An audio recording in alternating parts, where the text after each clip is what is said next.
আজকে একটা রান্নার ব্লগ নিয়ে চলে আসলাম। সকালে আজকে টিফিন খাওয়া হয়েছে মুড়ি ছাতু, আর এখন রান্না করবো কলমি শাক, মাছের ডিম দিয়ে ভাজা, মাটন করবো অল্প করে, ছুটি আছে তাই করবো।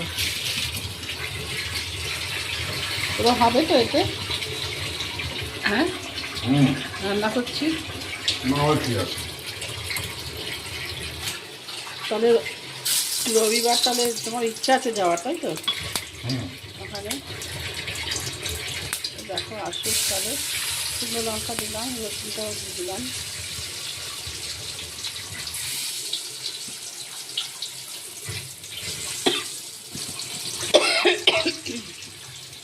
মাছের ডিমে মাখিয়ে রেখেছি, হলুদ মাখিয়ে রেখেছি মাছের ডিমে, দিয়ে দেবো ভাজা ভাজা। পরে শাকটা দেবো আর কি।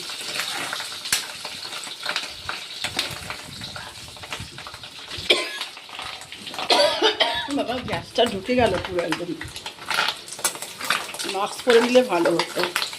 এটা একটু ভাজা ভাজা হোক, ঝুড়ি ঝুড়ি করবো, করে তারপর শাকটা দেবো, তারপর নুন মিষ্টি যা লাগে দেবো। ডিমটা ভাজা হয়ে গেছে, লঙ্কাগুলো দিয়ে দিই, কাঁচা লঙ্কাগুলো।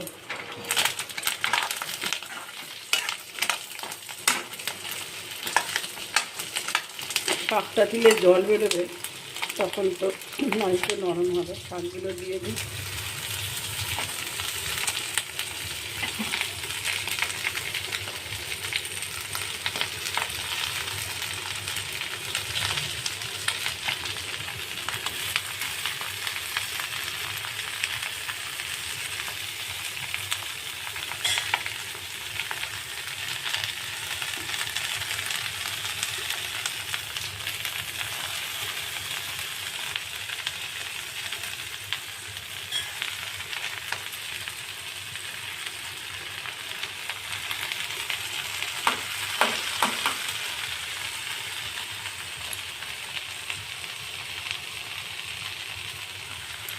সামান্য নুন দিয়ে নাড়াচাড়া করে ঢেকে রাখবো।